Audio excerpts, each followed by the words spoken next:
Salut bien-aimés dans le Seigneur, je suis votre serviteur, l'apôtre Abel Racheté de l'église Impact Word Ministries. Et je suis dans la joie de vous apporter la parole de Dieu. Notre thème en ce jour est intitulé « Les signes de fin des temps ».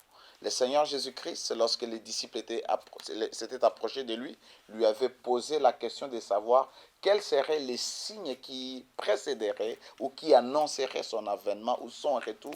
Et Jésus a commencé à parler de beaucoup de choses que nous connaissons, mais la plupart des fois, il y a quelque chose qui nous échappe de ce que Jésus avait dit. Et c'est ça que je vais parler ou partager avec vous ce matin ou en ce jour. Je vais lire la parole de Dieu dans le livre de Matthieu, chapitre 24, 3 à 5, et puis le verset 11. La Bible dit, « Il s'assit sur la montagne des Oliviers, et les disciples vinrent en particulier lui faire cette question. Dis-nous, quand arrivera-t-il, et quel sera le signe de ton avènement et de la fin du monde ?» Verset 4, Jésus leur répondit, « Prenez garde que personne ne vous séduise, car plusieurs viendront sous mon nom, disant, c'est moi qui suis le Christ, et ils séduiront beaucoup de gens, et plusieurs faux prophètes s'élèveront et ils séduiront beaucoup de gens. » Lorsque les apôtres ou les disciples s'approchent de Jésus pour lui demander les signes qui annonceraient son avènement ou les signes qui annonceraient sa venue, Jésus ne commence pas d'abord par leur parler de la famine, des guerres, d'une nation qui va s'élever contre une autre, d'un royaume qui va s'élever contre un autre royaume, des tremblements de terre. Jésus ne commence pas par dire cela, mais il donne quelque chose de très remarquable. Il dit, soyez vigilants et que personne ne vous séduise. Parce que le premier signe qui va précéder l'avènement de Jésus, c'est la séduction. La séduction de l'Église. Et ça, Satan peut travailler calmement. Et les gens sont en train de voir tout ce qui se passe dans nos pays, dans le monde, partout les guerres, les soulèvements, les tremblements de terre ou les catastrophes naturelles. Et ils ignorent que l'une des stratégies de Satan, c'est d'infiltrer l'Église afin de séduire les enfants de Dieu. Alors la séduction consiste à séduire ou à tromper quelqu'un. C'est lui faire croire intentionnellement un mensonge en le présentant comme une vérité. On vous fait croire un mensonge que c'est une vérité. Et c'est ça la séduction. Et ainsi, la séduction prend la première place comme signe de choses qui doivent arriver à la fin du temps. La séduction a pour but faire croire au mensonge. Lorsque vous croyez au mensonge, cela influence directement votre croyance. Ça influence directement votre condition spirituelle. Ça influence vos actions même. Lorsque nous sommes mal enseignés, lorsque nous recevons des enseignements qui sont pleins d'erreurs, notre foi est déjà en train de mourir, je peux dire. Vous voyez, la séduction aussi a pour but de nous égarer, c'est-à-dire nous conduire loin du droit chemin, nous amener dans l'erreur. Alors, le premier signe, c'est la séduction.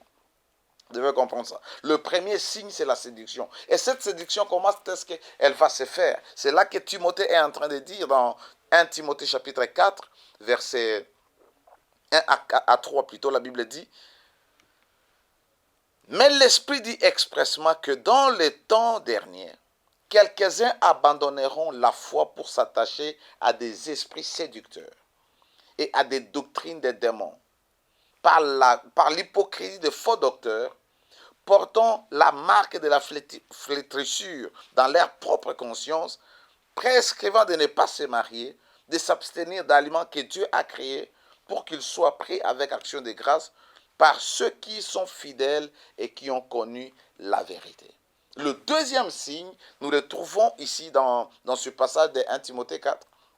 La Bible dit qu'il y aura l'apostasie. L'apostasie, c'est tout simplement l'abandon de la foi chrétienne. C'est-à-dire certains chrétiens ou certains fidèles apostasieront de leur foi. Ils vont abandonner, s'écarter de la foi chrétienne, de la foi en Jésus, de la vérité biblique ou de la sainte doctrine. Vous voyez, c'est là que lorsque les gens commencent à abandonner, à croire au fondamental, des choses que nous croyons il y a des années, il y a des centaines d'années, maintenant les gens commencent à vouloir corriger la parole de Dieu. J'ai l'habitude de dire que la parole de Dieu ne sera jamais actualisée. Nous pouvons être développés, nous pouvons connaître le développement de la technologie, mais la parole de Dieu ne sera jamais mise à jour. La parole de Dieu ne sera jamais développée, elle reste intacte, elle est immuable. Alors vous comprenez que nous vivons une époque remplie de confusion, surtout en termes doctrinaux, les enseignements et les croyances. Il y a beaucoup de confusion et ça c'est la stratégie du diable pour faire que les gens abandonnent la foi. Alors les gens qui abandonnent la foi, des fois ce ne sont pas seulement les fidèles, il y a d'abord ceux-là que la Bible appelle les faux enseignants ou les faux docteurs et aussi les faux prophètes. Au départ, ils étaient bien. Dieu les utilisait. Ils étaient fondés sur la doctrine de Dieu, la vérité de l'évangile. Mais après un temps, ils commencent à s'éloigner de la foi et petit à petit, ils se tournent vers les esprits séducteurs et les fausses doctrines. Ils commencent à enseigner les fausses doctrines. Et quand on vous enseigne les fausses doctrines, c'est-à-dire votre foi sera basée sur les mauvaises informations, sur une mauvaise connaissance. Alors, il y a aussi beaucoup de croyants qui ont suivi la voie de ces faux prophètes, de ces faux docteurs, de ces faux apôtres et qui ont commencé à marcher dans le voie qui n'honore pas le Seigneur. Ils ont abandonné la foi.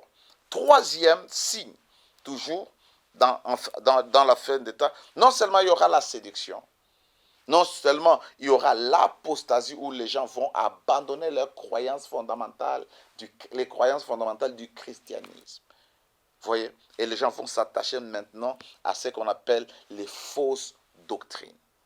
Ils s'attachent maintenant aux faux enseignements. Et pour qu'on ait des faux enseignements, il faut qu'il y ait émergence des faux docteurs. Ce n'est pas que ces docteurs ou ces enseignants de la parole, ils sont sataniques. Non. Ce ne sont pas des magiciens qui viennent au milieu du peuple de Dieu et commencer à enseigner. Ce sont les enfants de Dieu. Ce sont les chrétiens, ce sont les serviteurs de Dieu, mais dont Satan obscurcit l'intelligence, pour qu'ils ne comprennent pas la vérité ou qu'ils tordent le sens de l'écriture, afin qu'ils communiquent les erreurs, qu'ils communiquent les hérésies, qu'ils communiquent la fausseté, ce qu'on appelle la doctrine des démons. Vous voyez que non seulement l'apostasie est là, mais la cause de cette apostasie, c'est qu'il y aura la popularité des enseignements bibliques, mais qui seront inspirés par Satan et les esprits séducteurs. En ce temps de la fin, il y a l'émergence des faux prophètes, des faux enseignants. Je ne suis pas en train d'attaquer les serviteurs de Dieu. Ils peuvent être vrais, mais ils enseignent la fausseté. Ce sont des hommes de Dieu, mais ils enseignent la fausseté en enseignant les fausses doctrines que la Bible appelle les enseignements des démons. C'est-à-dire que ce sont les démons qui inspirent. Ce n'est pas l'Esprit de Dieu, mais ce sont les démons qui inspirent ces enseignements. Et lorsqu'on parle des enseignements des démons, vous ne verrez nulle part où on est écrit peut-être dans une église ou dans une affiche, nous allons enseigner les enseignements de Satan. Par exemple, en disant que Satan est Dieu ou Satan est bon. On ne verra pas parce que quand quelqu'un vient enseigner comme ça, nous allons les détecter, nous allons discerner et nous ne serons pas séduits. Alors il va infiltrer nos enseignements de tous les jours sur la grâce, sur la prière, sur la foi. Il va infiltrer ces enseignements et en y mettant sa sémence pour que les gens croient au mensonge. Alors comprenez que Satan se déguise toujours en ange de lumière. Lorsqu'il vient, il ne vient pas avec l'étiquette où il peut être repéré. Il va falsifier l'écriture, il va faire que ces gens utilisent la Bible et les versets, mais pour nous éloigner. Ça va paraître bien, ça va sonner bien, ça va ressembler à la vérité, mais ça ne sera pas la vérité. Ça sera là pour éloigner les gens de la face de Dieu, bien que ces derniers penseront que ces enseignements sont inspirés par Dieu. Vous voyez, Satan veut que les gens croient au mensonge, au sujet de l'enseignement de Jésus, ou sur Jésus, sur le Saint-Esprit, sur le salut, les enseignements sur les péchés. Et aujourd'hui, lorsque vous prêchez sur les péchés, les gens ne sont pas à l'aise. Les gens n'aiment pas ces gens. Pourquoi? Parce que c'est la stratégie des diables pour garder les gens dans les péchés afin qu'ils n'arrivent pas à la repentance sincère. Les gens ont abandonné les enseignements de base, la doctrine de base, qui est le renoncement aux œuvres mortes. Vous voyez, qui est le baptême, la doctrine du jugement, de la résurrection. Vous voyez. Alors, Satan peut nous amener des faux enseignements sur la grâce. Et nous connaissons le mouvement des enseignements de la grâce avec toutes ces déviations. Pourquoi? Un enseignement authentique, un enseignement véridique, un enseignement qui est dans le plan de Dieu, mais qui peut être enseigné pour perdre les gens, garder les gens dans leur péché. Que les gens vivent dans le péché et ils pensent que la grâce de Dieu va continuer à surabonder. Lorsque nous lisons la Bible, il est toujours important de la lire selon le contexte. Lorsque l'apôtre Paul est en train de dire là où le péché a abandonné, la grâce a surabondé. Quand vous lisez le contexte un peu plus haut, vous voyez qu'il est en train de présenter sa vie avant de recevoir Jésus, avant de rencontrer le Seigneur. Et il voit qu'il était un homme plongé dans le péché et Dieu a fait surabonder sa grâce sur sa vie. Ce verset ne concerne pas les chrétiens, ce verset ne concerne pas les croyants. La grâce ne surabonde plus dans nos vies. Elle a surabondé lorsque nous étions encore pécheurs et Dieu nous a aimés. C'est par grâce que nous sommes sauvés au moyen de la foi. Mais dire que je vais vivre dans le péché et la grâce va surabonder, tout ce qui me reste, c'est être jugé par Dieu. Vous devez comprendre ça. Alors, Satan peut infiltrer. Il amène un enseignement sur la grâce pour permettre les gens de vivre comme ils veulent. La grâce, elle est gratuite pour nous, mais nous devons la préserver parce qu'elle a coûté la vie du Seigneur. Vous voyez? Alors, Satan peut nous donner des faux enseignements sur l'argent même. Sur la prospérité, nous connaissons avec le mouvement de l'évangile de prospérité. L'évangile de prospérité, c'est-à-dire la bonne nouvelle de la prospérité, elle est bonne.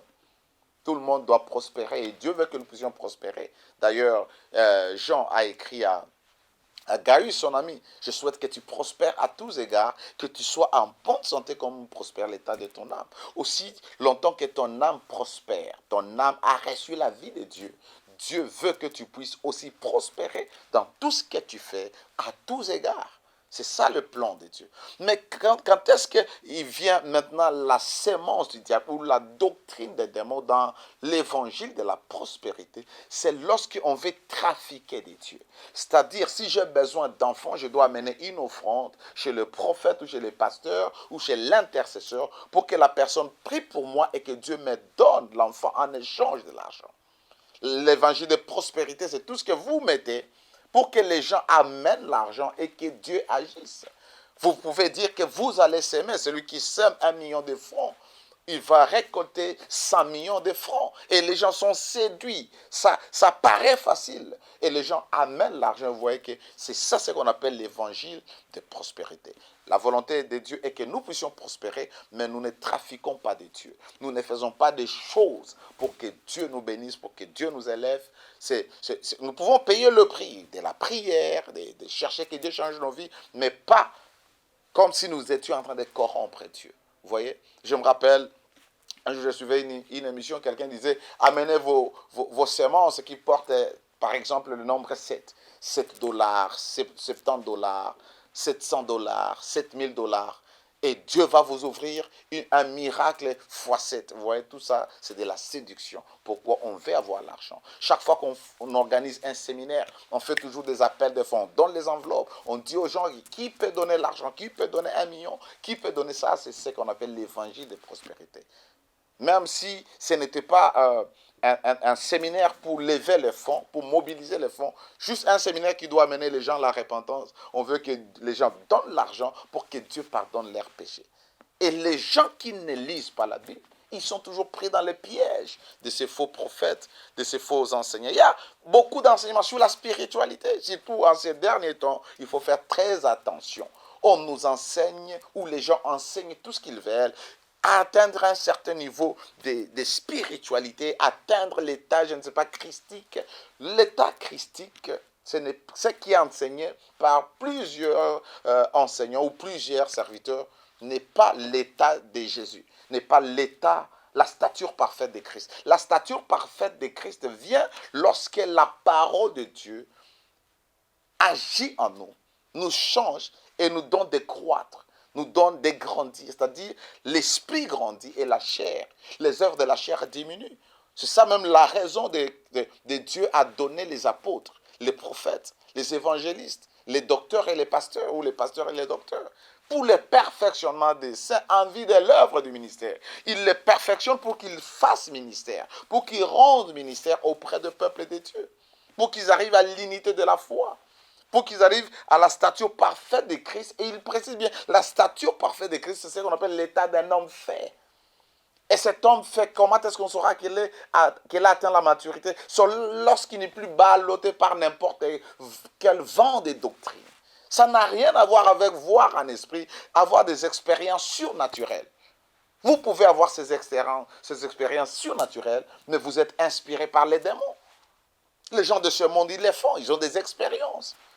Nous, c'est la parole de Dieu qui nous change, qui nous métamorphose, qui nous ramène à ressembler à Jésus. Nous ne ressemblons pas à Jésus en étant des esprits. Nous ressemblons à Jésus dans notre conduite, dans notre comportement, dans notre langage. Lorsque Pierre était avec Jésus, on a dit, toi aussi tu es comme lui, tu parles comme eux.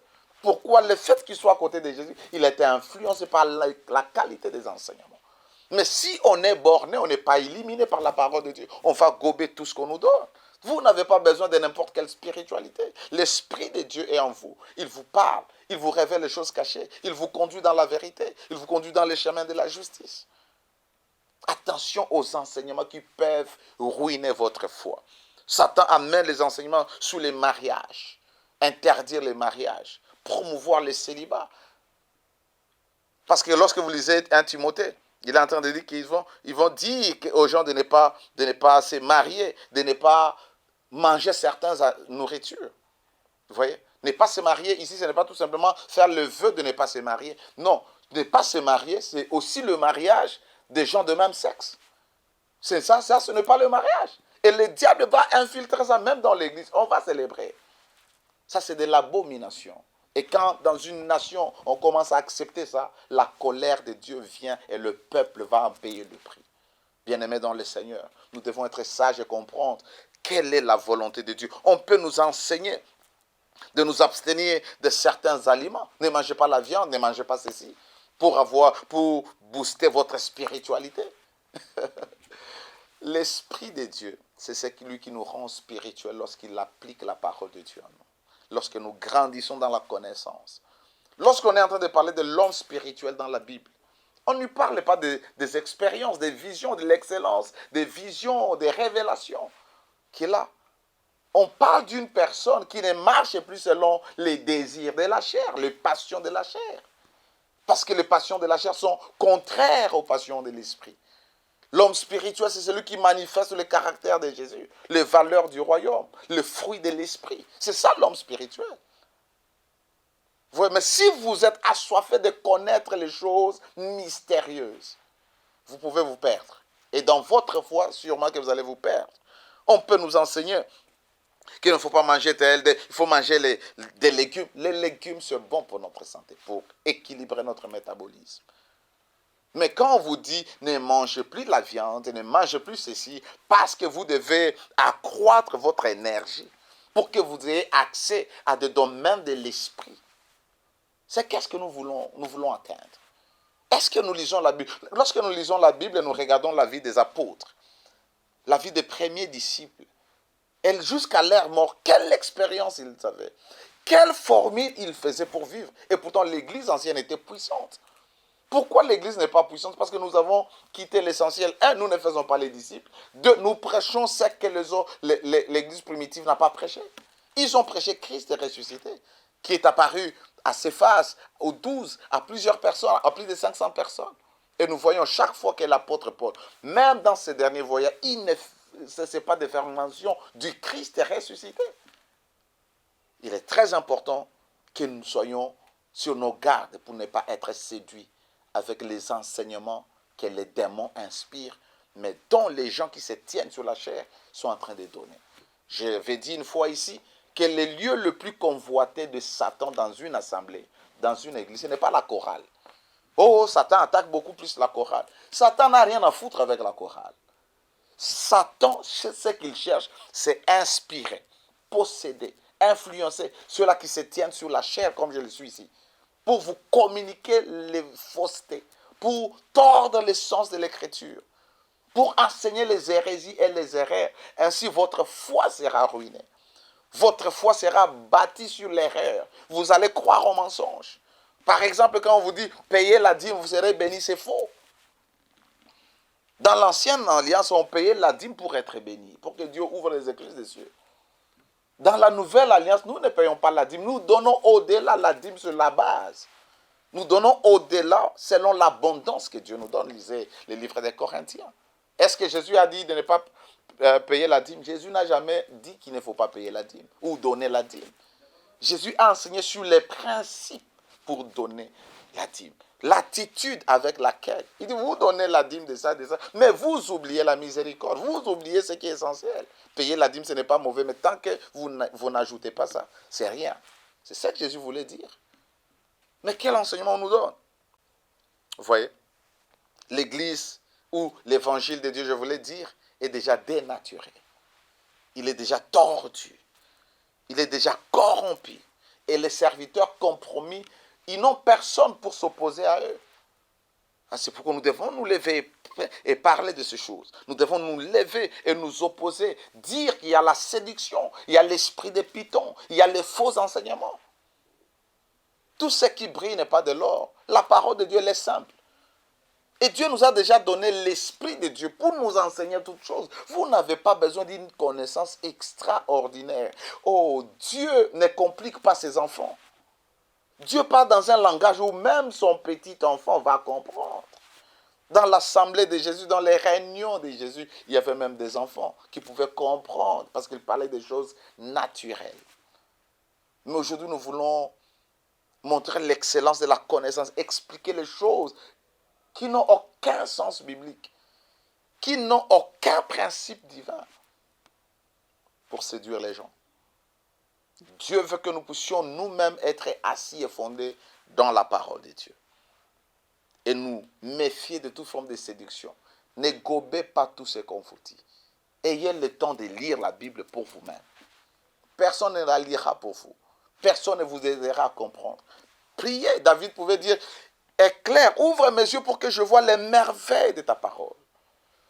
Il dit, la révélation de ta parole donne l'intelligence. Tu n'as pas besoin d'une intelligence extraordinaire. Tu as besoin que l'Esprit de Dieu te donne la lumière alors que tu lis la Bible. Elle est simple. Dieu ne nous complique pas. Dieu ne complique pas les choses. Dieu ne va pas cacher des choses pour que toi tu vives dans l'ignorance. Mais comment tu suivras au ciel? Regardez les pères des temps anciens. Ceux-là qui ont mené même le réveil, tous les mouvements que nous connaissons des réveils, allez voir les fondateurs, avaient-ils de messages qui compliquaient les gens? Et pourquoi il y avait de tels impacts? John Wesley, une église comme l'église méthodiste, qui a fait des disciples pendant des centaines d'années et qui existe jusqu'à aujourd'hui, sans des mystères. Quel était le secret de ces gens-là? Vous voyez? Il y a plusieurs mouvements, plusieurs dénominations qui sont nées des hommes simples qui savaient tout simplement qu'il faut faire les disciples, qu'il faut se réunir peut-être dans les petits groupes pour nous affermir, nous édifier, et c'était simple. Aujourd'hui, nous avons des écoles de ministères, des écoles de prophètes, des écoles, je ne sais pas, du surnaturel, pour enseigner quoi au juste? Tout ça, c'est pour séduire. Est-ce que Dieu ne manifeste pas les surnaturels? Oui. Mais beaucoup des enseignements ou de ces écoles sont en train d'enseigner les erreurs. C'est pourquoi nous sommes en train de prier que Dieu émerge des vrais enseignants, des vrais apôtres qui vont se tenir et mettre des barrières pour l'Église. Vous voyez, on peut ajouter des doctrines ou des croyances, les cultes ancestraux. C'est-à-dire, vous êtes chrétien, vous êtes serviteur de Dieu, vous avez un service prophétique, vous devez préparer. Bien, évidemment, vous devez le préparer dans la prière. Vous devez vous préparer dans la prière, prier pour que Dieu vous utilise. Mais vous n'allez pas invoquer les morts. Consulter les ancêtres, les cultes ancestraux. Les cultes des anges. Ça, c'est la séduction. Or, les anges ne peuvent pas être adorés, ne peuvent même pas être invoqués. Pourquoi? Nous sommes plus supérieurs que les anges. La Bible dit ce sont des messagers à notre service. Vous voyez, les cultes des anges, les sacrifices. Quelqu'un un jour me disait, on lui avait dit, s'il quittait une église, il avait des problèmes, il devait donner une chèvre, et puis on doit immoler la chair et consumer, brûler la chair. Dans la nouvelle alliance, vous donnez un sacrifice, une chèvre, on doit brûler pour que Dieu vous pardonne. Et le sacrifice de Jésus. Parce que vous avez fait ça, il faut amener ça chez les pasteurs, les cupides et les manipulateurs. Vous allez voir les pasteurs, vous devez amener à la femme du pasteur un habit. Amener au pasteur les habits. Ça, c'est de la cupidité. Ce n'est pas ça l'évangile. Quand vous êtes intègre, quand vous servez Dieu dans la droiture, Dieu vous bénira, à coup sûr. Il vous ouvrira les portes. Il vous bénira légalement, honnêtement, sans manipuler les gens. Pourquoi? On veut paraître, on veut être exposé. On veut que chaque dimanche, les gens nous voient que nous avons porté de nouveaux habits. Et nous pensons que c'est ça ce qui nous donne la réussite. La réussite, c'est l'impact que nous amenons dans la vie des gens, dans les transformations. Combien nous approchons ces peuples près de Dieu. Combien nous les poussons à craindre Dieu, à être près de Dieu. Les prières cérémonielles, allumer des bougies, porter des histoires, parler je ne sais pas quoi, tout ça, ça n'a pas de sens. Prier normalement. Aucun enfant n'entre dans la chambre de son père, commencer à faire des grimaces pour parler à son père. Il entre, il dit, papa, voici ce que j'ai, voici mon problème, voici ça et ça. Dieu est notre Père. Il n'a pas besoin que nous puissions faire des cérémonies. Nous, d'ailleurs, le point de contact avec Dieu, ce n'est pas notre chambre haute, comme j'avais dit la dernière fois, c'est notre cœur. Tu parles à Dieu dans ton cœur. Oui, tu peux être dans un lieu isolé pour éviter la distraction et parler à Dieu. On nous apprend les choses mystiques, le côté mystique des choses. Comme je le disais, ascendre jusqu'à l'état christique. Non, nous sommes enseignés, perfectionnés, affermis pour grandir, pour atteindre la maturité chrétienne, où nous marchons, où les valeurs représentent Dieu, où nous devenons la lumière du monde.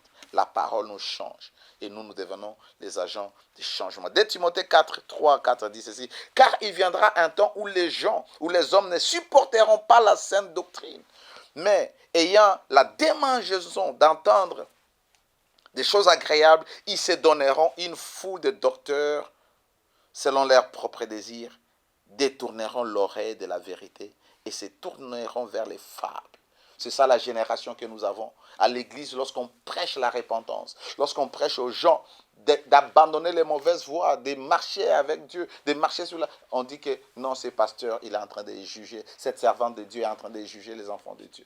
Imaginez un peu si Jésus était le pasteur de votre église. Vous allez vous comporter comment? Vous voyez? Pourquoi? Les gens aiment maintenant ce temps de la fin. Ils ne supportent plus la sainte doctrine. Quelle est la sainte doctrine? Le renoncement aux œuvres mortes. Vous voyez? La repentance. Abandonner les œuvres de la chair. C'est ça, le renoncement aux œuvres mortes. Vous voyez? C'est ça. La souffrance. Le baptême. Il y a le baptême de souffrance.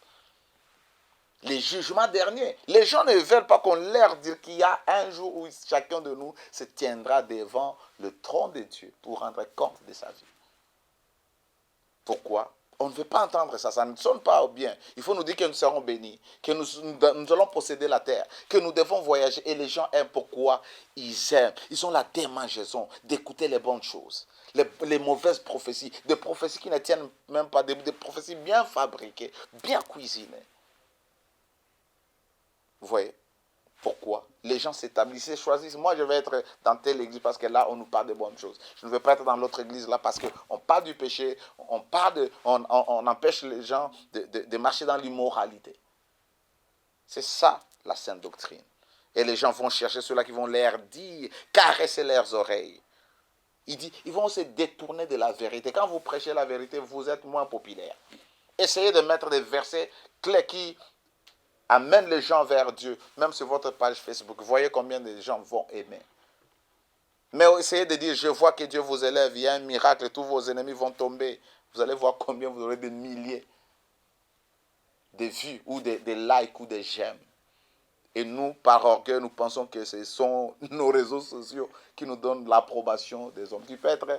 Les gens peuvent aimer votre poste sans vous aimer. Tout ça, c'est la séduction. On cherche la vaine gloire. Bien-aimés dans le Seigneur, nous devons faire très, très attention. Nous devons aimer la vérité. L'Église, tout enfant de Dieu sérieux, il doit aimer la vérité. Parce qu'il court vers les changements. Il veut que Dieu change sa vie. Vous voyez, je termine avec ce verset. Soyez enracinés dans la vérité, comme les chrétiens des Bérets. Vous voulez échapper à la séduction. Vous voulez échapper aux ruses des faux docteurs. Vous voulez échapper à l'impact de faux enseignements, de fausses doctrines. Soyez enracinés dans la vérité de la parole de Dieu. Lisez la Bible pour vous-même à l'exemple des chrétiens des Bérets. Actes des Apôtres, chapitre 17, verset 11. Ces Juifs avaient des sentiments plus nobles que ceux de Thessalonique.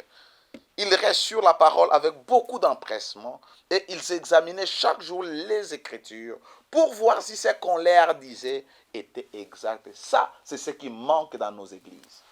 C'est ce qui manque dans cette génération. Tout ce qu'on nous donne, nous gobons. On vous dit de ne pas faire ça, vous ne faites pas. Faites ceci, vous faites ceci, sans vous vérifier la véracité de la parole. Qu'est-ce que la Bible dit par rapport à ça? Moi, à l'église, je dis aux fidèles de notre église, si j'ai enseigné quelque chose que vous n'avez pas compris ou que vous doutez, venez me voir. Dites-moi, pasteur, nous n'avons pas compris qu'est-ce que vous avez dit là. Et pourtant, la Bible dit, alors prenons la parole de Dieu, discutons. Ainsi, nous serons éclairés. Si c'est une erreur, j'aurai l'audace de venir et de demander pardon, bien-aimé dans le Seigneur. Je crois que j'avais mal interprété ou je n'avais pas encore compris ce que je vous avais enseigné. Alors pardonnez-moi, ne croyez pas à ça. C'est simple. Nous vivons dans les derniers temps et la seule façon de nous protéger de la séduction, des faux enseignements, des faux docteurs et des faux prophètes, c'est d'être établi dans la parole de Dieu. Que le Seigneur vous bénisse. Je suis votre serviteur, l'apôtre Abel Racheté de l'église Impact Word Ministry. C'était un plaisir de vous apporter la parole de Dieu. Merci. Shalom dans vos familles et dans vos maisons. Continuez à nous suivre dans cette chaîne et aussi contactez-nous sur les numéros qui s'affichent au bas de votre écran. Shalom et paix dans vos vies. Amen.